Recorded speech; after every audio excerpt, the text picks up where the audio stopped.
At sa pang nagluto, ay binag ko yung finished product. Guys, promise, it's so yummy. Healthy siya kasi wala siyang oil. In. Nilaga lang talaga siya, guys.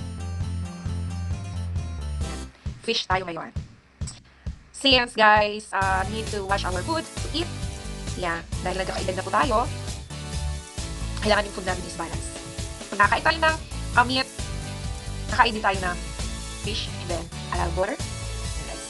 So, sa isang buwan, kahit 2 beses ka lang kakain ng meat, pork, or beef, steak, like that.